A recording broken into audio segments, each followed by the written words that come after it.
Waiting on my blessing. Hello, everyone. Today, I want to encourage someone who feels like they've been waiting a long time for God to answer a prayer. Is that you? Maybe you've been waiting for healing. Maybe you've been waiting for a better job. Maybe you've been waiting for restoration in your family. Maybe you've been waiting for a financial breakthrough. Or perhaps you've simply been waiting for God to open a door that seems to remain closed. If that's you, I want to remind you of something important.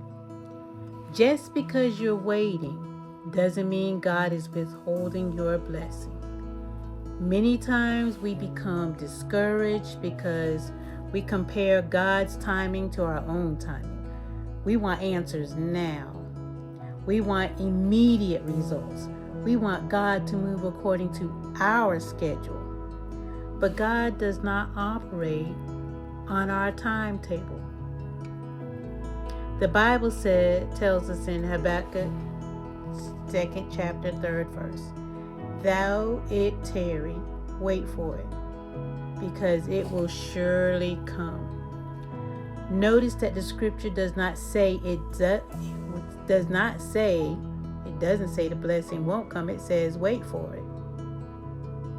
Sometimes what feels like a delay is actually God preparing us for what we've been praying for.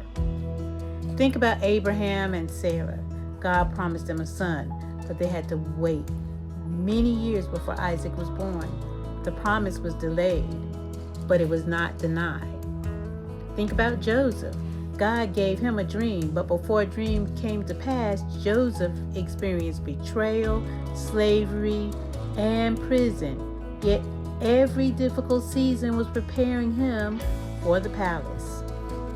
Think about Lazarus.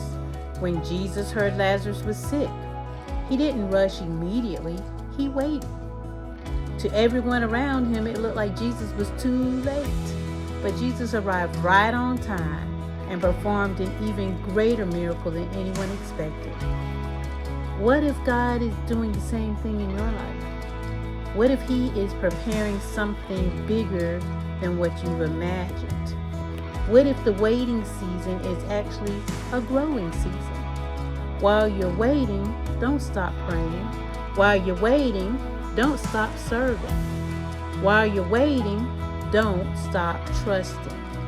Don't allow frustration to make you quit right before your breakthrough. God knows exactly where you are. He knows exactly what you need. And He knows exactly when to release the blessing. Remember this: God is rarely early, but He is never late. The blessing you're waiting for may not come when you want it, but if God promised it, it will arrive at the appointed time. So today, instead of saying, "Why is it taking so long?" try saying, "Lord, help me trust your timing." Your waiting season is not wasted. God is working behind the scenes. I'm going to say that again. God is working behind the scenes. Keep believing, keep trusting, keep waiting. Because what God has for you is worth the wait. God bless you, and remember, delayed does not mean denied. This is Kimberly Alexander with Always Hope and Faith, reminding you to keep your faith strong, your hope alive, and your eyes on God, because what God has for you is worth the wait.